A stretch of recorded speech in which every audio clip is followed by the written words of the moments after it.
যখন শিশু পৃথিবীতে আসে তখন একজন মায়ের অনুভূতি, শারীরিক ও মানসিক অবস্থা এবং পারিবারিক পরিবেশ, স্বাস্থ্যসেবা গ্রহণের অভ্যেস কেমন ছিল। শৈশব থেকে কৈশোরের পরিবর্তনের সময় মায়েরা তাদের সন্তানদের যত্ন, পুষ্টি ও বেড়ে ওঠার জন্য কী কী অভিজ্ঞতার ভেতর দিয়ে গিয়েছেন। প্রত্যেক বাবা মায়ের অভিজ্ঞতা এবং প্রয়োজন পরিবেশ অনুযায়ী ভিন্ন ভিন্ন ছিল। তারপরও সামগ্রিকভাবে বাবা মায়ের জন্য কোন অবস্থাটা কাম্য হতে পারে তাই নিয়ে আমাদের আজকের পর্ব। সুপ্রিয় শ্রোতাবন্ধু, ইউনিসেফের সহযোগিতায় শিশু ও নারী উন্নয়নে যোগাযোগ কার্যক্রমের আওতায় বিশেষ অনুষ্ঠান প্রজন্ম কথা শোনার আমন্ত্রণ জানাচ্ছি। অনুষ্ঠানটি সঞ্চালনায় রয়েছি আমি শামীম আক্তার।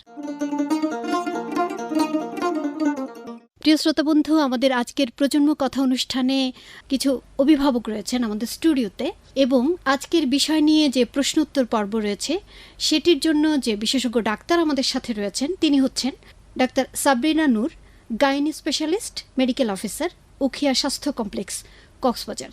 আমরা সরাসরি যাব আমাদের আজকের বিশেষজ্ঞ ডাক্তার ডাক্তার সাবরিনা নূরের কাছে। আসসালামু আলাইকুম, কেমন আছেন সবাই? ভালো আছি। ধন্যবাদ আপনাদের সবাইকে, আপনাদের মূল্যবান সময় বের করে আমাদের জন্য কিছু সময় দিয়েছেন।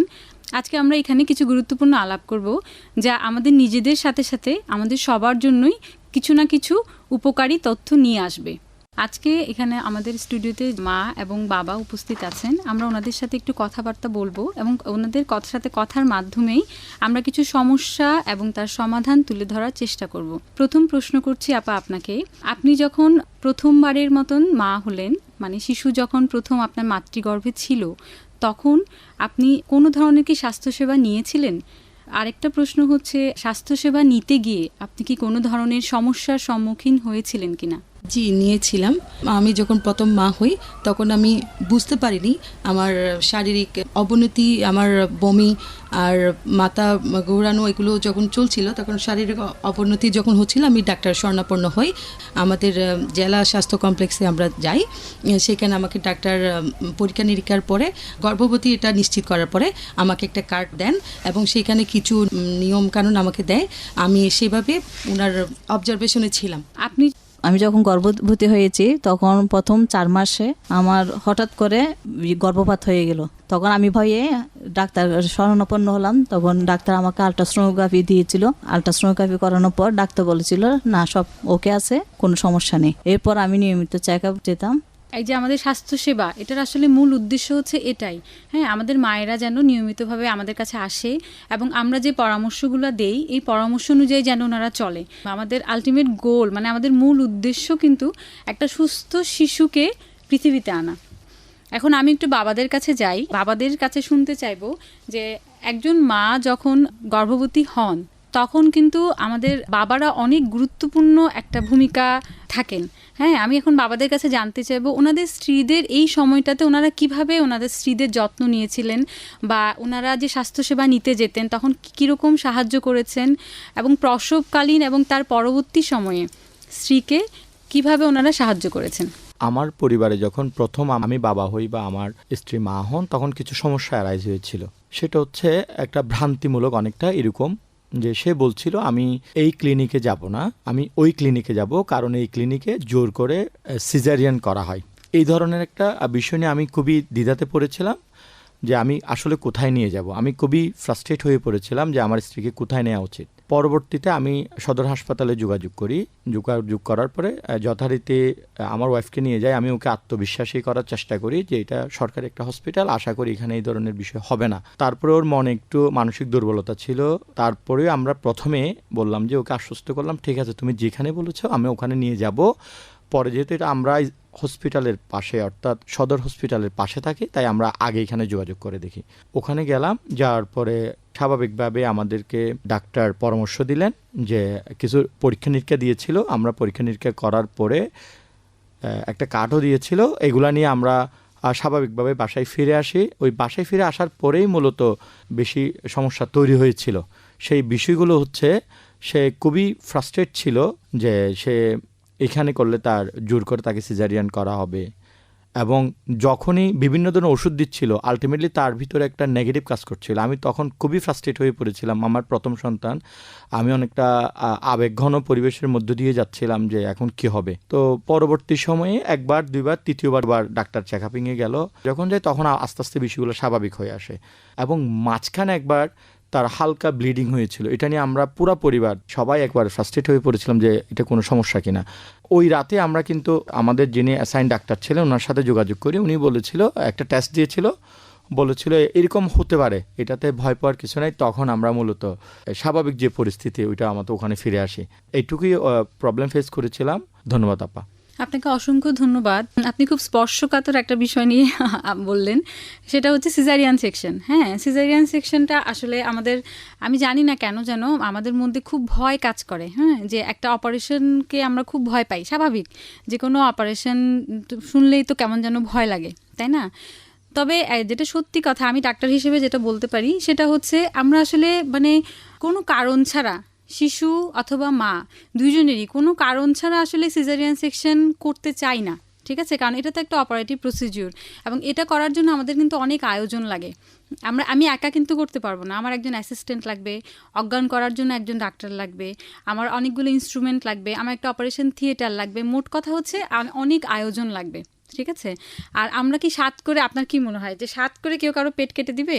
আমরা সবাই তো মানুষ, তাই না? আমরা ডাক্তার হলেও আমরা সবাই কিন্তু মানুষ। হ্যাঁ, আমরা কেউই চাইবো না অকারণে কারো পেট কেটে দেওয়ার জন্য। এটা হচ্ছে একদম ভুল একটা ধারণা অনেকের মধ্যে। এটা ধারণা, বিশেষ করে আমার অভিজ্ঞতা থেকে বলতে পারি যে বয়োজ্যেষ্ঠ যারা থাকেন, একদম বয়স্ক যিনি থাকেন, ওনাদের একটা কমন ধারণা থাকে যে হ্যাঁ আমাদের তো অনেক ডেলিভারি বাসাতেই হয়েছে, 10টা বাচ্চা হয়েছে বাসাতে, হাসপাতালে নেওয়া লাগবে না, হাসপাতালে নিলেই সিজার করে ফেলবে। এটা হচ্ছে একদম ভুল ধারণা। এখান থেকে আমাদেরকে কিন্তু বের হয়ে আসতে হবে। ঠিক আছে, আমরা যদি আমাদের হাসপাতালের পরিসংখ্যানের দিকে তাকাই তাহলে দেখা যাবে যে সিজারিয়ান সেকশন হচ্ছে না তা না, হচ্ছে, কিন্তু সেই তুলনায় কিন্তু নর্মাল ডেলিভারির সংখ্যা অনেক বেশি। 100 জনের মধ্যে হয়তো 10 জনের সিজারিয়ান সেকশন লাগছে, বাকি 90 জনের কিন্তু নর্মাল ডেলিভারি হচ্ছে। কিন্তু আমাদের আসলে একটা প্রবণতা হচ্ছে যে আমরা নেগেটিভ জিনিসটাকে খুব বেশি, মানে আমাদের এটা খুব বেশি চোখে লাগে আর কি। আমি শ্রোতাদের উদ্দেশ্যে বলবো যে নেগেটিভিটি থেকে বের হয়ে আসুন। ঠিক আছে, পজিটিভ চিন্তা করি আমরা। আর একজন ডাক্তার যদি প্রয়োজন মনে করে যে হ্যাঁ এই রুগীটা সিজারিয়ান সেকশন লাগবে, ঠিক আছে, তাহলে ডাক্তারের উপর ভরসা করুন। তিনি নিশ্চয়ই আপনাকে এক্সপ্লেন করবে যে কেন সিজার লাগছে, কারণটা নিশ্চয়ই উনি আপনাকে বলবেন যে অমুক কারণে সিজার লাগছে। ঠিক আছে, আপনি ডাক্তারের সাথে আলাপ করুন। সিজার করা এবং না করা, সুফল কুফল দুইটাই আপনি ডাক্তারের কাছ থেকে শুনুন। এরপরে আপনি আপনার পরিবারের সাথে বসুন, সিদ্ধান্ত নিন। ডাক্তার আপনাকে পরামর্শ দিবে, হ্যাঁ ডাক্তার আপনাকে কয়েকটা অপশন দিবে যে আপনি এটা করতে পারেন। সিদ্ধান্তের অধিকার কিন্তু আপনার, সিদ্ধান্ত কিন্তু ডাক্তার নিবে না। এই ক্ষেত্রে কিন্তু একদম মানে সত্যি কথা যেটা, একজন মায়ের অপারেশনটা হচ্ছে কিন্তু মায়ের শরীরে, কিন্তু সিদ্ধান্ত নেওয়ার ক্ষমতা কিন্তু তার হাতে না, সিদ্ধান্ত নেওয়ার ক্ষমতা হচ্ছে বাবার হাতে। আচ্ছা, আমরা এখন পরবর্তী প্রশ্নে যাই। আচ্ছা আপা, আপনাকে জিজ্ঞেস করি, এই যে আপনার বাচ্চাটা তো হলো ডেলিভারি, আপনি বললেন যে ক্লিনিকে ডেলিভারি হয়েছে, খুব ভালো কথা। ডেলিভারি হওয়ার পরে আপনার কি কোনো সমস্যা হয়েছিল কিনা, বাচ্চার বুকে দুধ পেতে কোনো সমস্যা হয়েছিল কিনা, সেই ব্যাপারে যদি একটু বলতেন আপা। আমার বেবি হওয়ার পর, আমার বেবি যখন দুধ খাচ্ছে আমার থেকে, এরপর থেকে আপা আমার শরীরে ফুলা চলে আসছে শারীরিকভাবে, মানে আমি অনেক মোটা হয়ে গিয়েছি তখন। প্রথমবার না, দ্বিতীয়বার বেবি হওয়ার পর তখন মানে আমার এমনকি হাতের রিংও আমার হাতে হচ্ছে না, আঙ্গুলে হচ্ছে না। তখন মানে আমি পা বসাতে পারতেছি না, পায়ে মানে এভাবে ফুলে গেছিল। তখন মানে আমার শাশুড়ি, আমার পরিবারের সবাই আমরা ভয় পেয়ে গেছি, মানে কি অবস্থা, কি কারণে এরকম হলো। তাড়াতাড়ি ডাক্তারের কাছে শরণাপন্ন হলাম।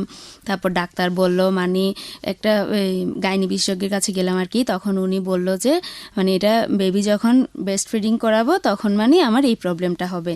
উনি ওষুধ দিল, ওষুধ দেওয়ার পর আস্তে আস্তে ফুলাটা মানে ছিল বেশ 2-2.5 মাসের মতো ছিল, তারপর আস্তে আস্তে কমছে আর কি। না, ওই সময়টাতে তো আপনি ব্রেস্ট ফিডিং এ করাইছেন, বাচ্চাকে তো অন্য কোনো খাবার দেন না? না না। আচ্ছা, আমাদের এখানে বাবা আছেন, ওনার কাছে আমি একটু শুনতে চাইবো, আপনার স্ত্রীর প্রসবকালীন সময়ে আপনি কোনো ধরনের সমস্যার সম্মুখীন হয়েছিলেন কিনা, এই ব্যাপারে যদি একটু বলতেন।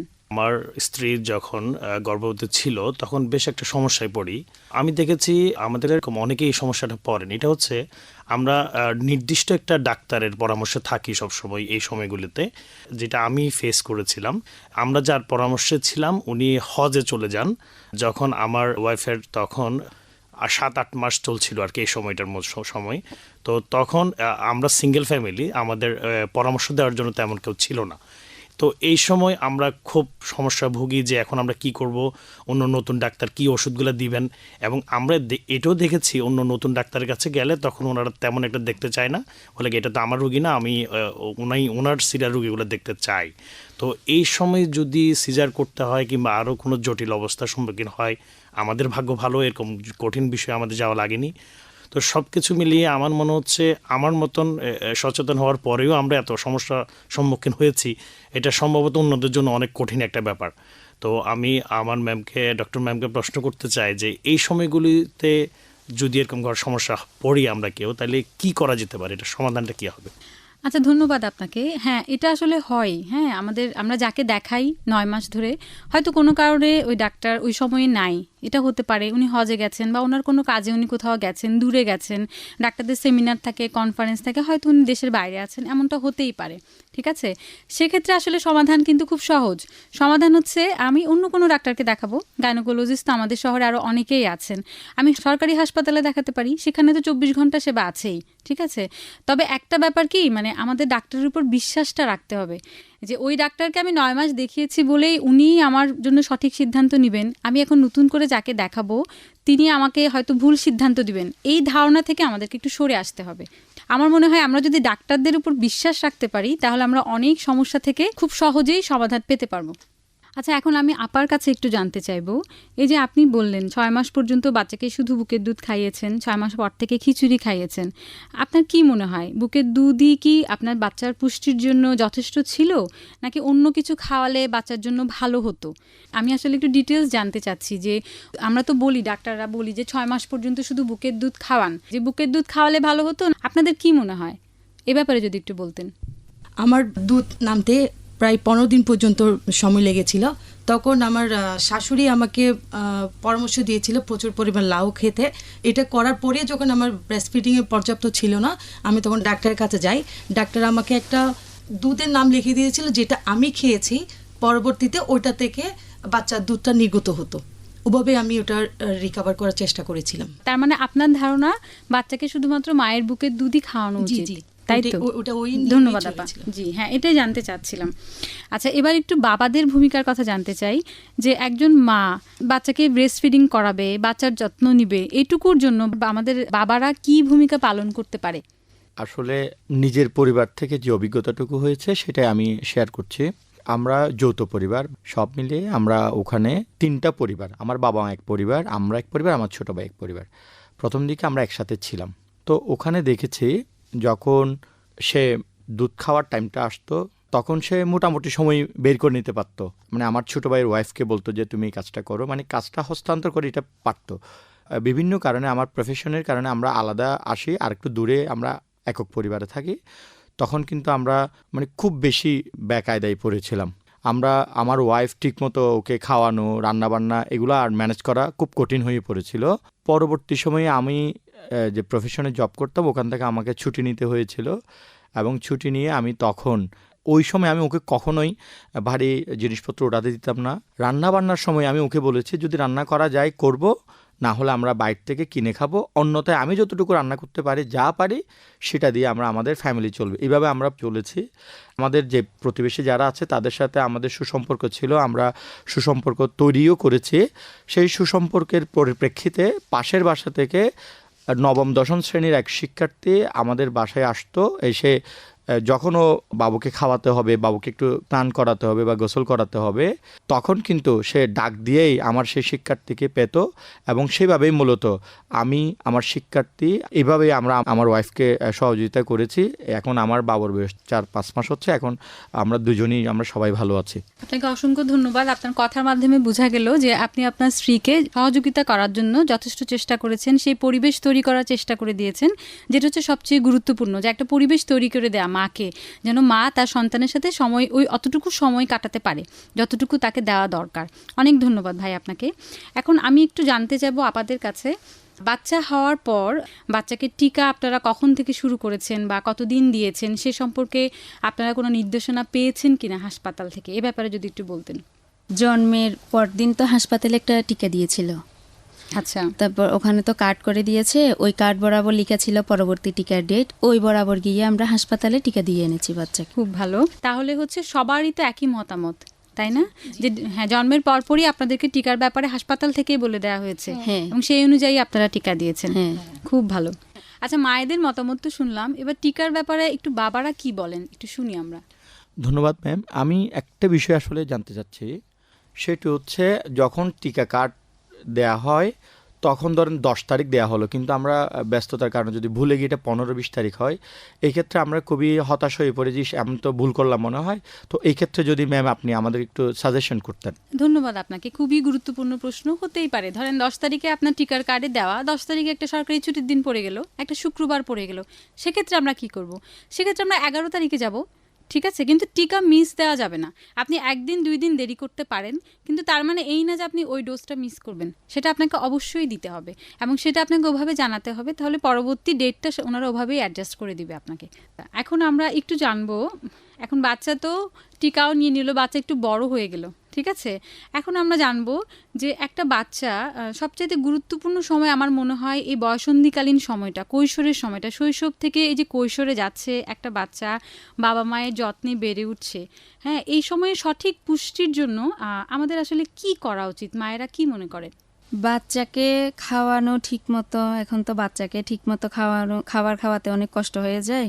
খাবারটা ঠিক মতো খাওয়ানো, বাচ্চার সঙ্গে বন্ধুসুলভ আচরণ করা, বাবা মা মানে আমরা ও বাইরে কি কি করছে, কি কি করলো না করলো, স্কুল থেকে আসার পর খবর নেওয়া, কোচিংয়ে গেল কি করলো, বা খেলতে দিলাম বাচ্চাকে, একটু নিয়ে ঘুরতে গেলাম, ফ্রি টাইমে খাওয়াবো, অতটুক করার চেষ্টা করব আর কি বাচ্চাকে। ধন্যবাদ আপা। হ্যাঁ, আমি বুঝতে পেরেছি, তার মানে আপনি বলছেন যে বাচ্চাকে একটা সময় দেওয়ার কথা। হ্যাঁ, এটাই আমি আপনার কথা থেকে বুঝতে পারলাম যে বাচ্চাকে সময় দিতে হবে। হ্যাঁ, এই ব্যাপারে আমার বাবারা কি মনে করেন বাচ্চাকে সময় দেওয়ার ব্যাপারে? আমার অভিজ্ঞতা থেকে আমার নিজের বাচ্চার কথাই বলি। হ্যাঁ, আজকাল বাচ্চাদেরকে খাওয়ানো অনেক কষ্টকর হয়ে যায়। এটার অনেক বড় কারণ যেটা আমি মনে করি, বাচ্চাদের ফিজিক্যাল পরিশ্রমগুলো কম হচ্ছে। বাচ্চারা বাসার মধ্যে থাকছে, বেশিরভাগ গ্যাজেটস নিয়ে, মোবাইল ফোন কিংবা টেলিভিশন, কার্টুন এগুলো দেখছে, ফিজিক্যাল এক্সারসাইজগুলো হচ্ছে না, যার দরুন দেখা যাচ্ছে বাচ্চাদের খাওয়ার দিকে অনেকটা বিমুখ থাকে তারা। আগের দিনে আমরা ছোটোকালে যেটা দেখতাম, আমরা অনেক খেলাধুলা ছোটাছুটি করতাম, অনেক বেশি খিদে লাগতো, খাওয়া দাওয়ার দিকে আমাদের রুচিও বেশি ছিল। এখন যেটা বাচ্চাদের মধ্যে হচ্ছে না, এবং এত বেশি সময়ও আমরা অনেক সময় পাই না বাচ্চাদের এত লং টাইম ধরে খাওয়ানোর জন্য। দেখা গেছে আমার ওয়াইফ খাওয়াতে বসে হয়তো দুপুরে, আর খাওয়াতে উঠতে উঠতে বিকেল হয়ে যায়, এরকম একটা ব্যাপার চলছে। তো এটা একটা অনেক কঠিন ব্যাপার হয়ে গেছে। আমরা নিজেরাও খুব চিন্তিত থাকি, পুষ্টির ঘাটতি হওয়ার সম্ভাবনা থাকে এগুলির মধ্যে। তারপর আমরা চেষ্টা করি যতটুকু সময় দিয়ে পুষ্টিকর খাবারগুলো, শাকসবজি, মাছ মাংস যাতে রুটিন ওয়াইজ তাকে দেওয়া যায় আর কি। এখন ম্যাম একটা প্রশ্ন ছিল, এটা হচ্ছে এই যে অনেক দীর্ঘ সময় লাগছে যেটা আমরা দিতেও পারছি না, তো এর থেকে পরিত্রাণের উপায় কি হতে পারে? আপনার কথার মধ্যে কিন্তু আপনার উত্তরটা রয়েই গেছে।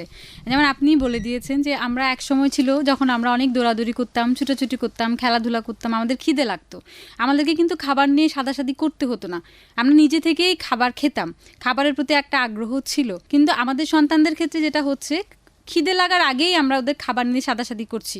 এখন যেটা হয়, একটা বাচ্চা যদি খিদে না লাগে তাহলে কিন্তু সে কখনোই খাবে না, তাহলে তাকে সেই খিদে লাগার সুযোগটা আপনি দেন, ঠিক আছে। সকালবেলা সে নাস্তা খেলো, মাঝখানে সে আবার অন্য কিছু খেয়ে ফেললো, এখন আবার দুপুর না হতে ভাতের জন্য দৌড়াদৌড়ি শুরু হয়ে গেল, তাহলে কিন্তু বাচ্চা খেতে চাইবে না। তার মানে ওইটুকু গ্যাপ আপনি ওকে দেন, একটা 3 ঘন্টা 4 ঘন্টার গ্যাপ দেন, যেন তার ভালো মতো খিদে লাগে। এবং যতটুকু পারেন, আসলে আমাদের এখন যান্ত্রিক জীবনে সম্ভব না, তারপরে যতটুকু পারেন বাচ্চাকে একটু খেলাধুলা করার, বা নিজেও বাচ্চার সাথে যতটুকু সময় পান খেলাধুলা করার সুযোগ দেন, বাচ্চাকে দৌড়াদৌড়ি করার সুযোগ দেন, তাহলেই দেখবেন যে বাচ্চার মানসিক বিকাশের সাথে সাথে শারীরিক বিকাশেও অনেক অনেক সহযোগিতা হবে আমি মনে করি। আচ্ছা, তো প্রিয় শ্রোতা বন্ধুরা, আমরা এবার একটু মায়েদের কথা শুনি। আমরা তো জানি মা মানেই অতিরিক্ত ভালোবাসা, মা মানেই অতিরিক্ত আদর। বাচ্চাদেরকে বড় করতে গিয়ে আপনারা কি মনে করেন, বাচ্চাদের জন্য ভালোবাসা, শাসন কোনটা বেশি প্রয়োজন? আমি মনে করি তাদেরকে শাসনও করতে হবে, হ্যাঁ, আবার তাদের সাথে বন্ধুসুলভ আচরণও করতে হবে। তার মানে একটা ব্যালেন্স। আপনি বলতে চাচ্ছেন যে মানে আমি কখনো মা হব তখন আমি শাসন করছি, আমি কখনো ওর বন্ধু হব, তখন আমি ওকে হ্যাঁ, আদর হ্যাঁ, করে হ্যাঁ। বুঝাচ্ছি। যাতে ও সব কিছু আমার সাথে ফ্রি ভাবে শেয়ার করতে পারে, সব হ্যাঁ। কথা বলতে পারে। হ্যাঁ, এটা খুবই গুরুত্বপূর্ণ একটা ব্যাপার। আমি যদি ওর সাথে ফ্রেন্ডলি আচরণ না করি, তাহলে বাচ্চা কিন্তু সারাক্ষণই আমার কাছ থেকে লুকানোর চেষ্টা করবে। হ্যাঁ। ভয়ে তাহলে ভয়ে কিন্তু থাকবে। হ্যাঁ, বাচ্চা ভয়ে ভয়ে থাকবে এবং সে কিন্তু আমাকে কিছুই বলতে চাইবে না। এই ব্যাপারে আমি বাবাদের সাথে একটু জানতে চাইবো যে বাবারা কি মনে করেন। আমাদের কাছে তো বাবা মানেই হচ্ছে বকা, বাবা মানেই হচ্ছে শাসন, চোখ রাঙানি, তাই না? মায়েদের কথা কিন্তু বাচ্চারা শুনতে চায় না, যেটা সত্যি কথা। বাবাদের কথাই বাচ্চারা শুনে। বাবারা কি মনে করেন এই ব্যাপারে? বেশিরভাগ দেখা যায় বাবারা কর্মব্যস্ত জীবনে থাকেন, তো সেক্ষেত্রে বাচ্চারা বাবাদেরকে কম সময়ের জন্যই পায় আর কি। আমার প্রতিবেশী কিংবা আমার ভাইদের বিভিন্ন বাচ্চাদের ক্ষেত্রে আমি দেখেছি, তারা যখন বাসায় আসে বাচ্চারা খুব দৌড়াদৌড়ি করে বাবাকে জড়িয়ে ধরা, বাবার সাথে একটু খেলা, একটু ভালো সময় কাটাতে চায়। কিন্তু বেশিরভাগ বাবারা ওই সময়টা দিতে পারে না বা দিতে চায়ও না, কারণ বাইরের কর্মব্যস্ত জীবন থেকে বাসায় ঢুকলে হয়তো একটু ক্লান্ত লাগে, তখন আবার বাচ্চার সাথে খেলা একটা কঠিন বিষয় হয়ে যায়। তো এই সময়টা আমি মনে করি বাচ্চাদের নিজেদের বাবাদের কষ্ট হলেও দেওয়া উচিত, কারণ সারাদিন কর্মব্যস্ততার পরে একটা শিশু যখন, একটা সন্তান যখন বাবাকে পায়, তখন তার সারা দিনের অনেক কথা সে শেয়ার করতে চায়। তার মার সাথে কি হলো, মা বকা দিয়েছে কিনা, বিচার দিবে, অনেক কিছু করতে হবে। তো এই সময়টুকু যদি বাবারা শাসন তো করবেই, তার সাথে যদি একটু তাকে ভালোবাসা দিয়ে সারাদিন কি করেছিল গল্পগুলো তার কাছ থেকে শুনে, এবং সেই অনুযায়ী সে কি ভুল করেছিল সন্তানেরা, মার কথা শুনেনি কেন, যে ভুলগুলি করেছে এগুলো যদি শুধরানো হয়, অনেক ক্ষেত্রে আমি দেখেছি মায়েদের চেয়ে বাবাদের কথাগুলি সন্তানরা আরও বেশি শুনে এবং তারা সেভাবে মানতে চায়।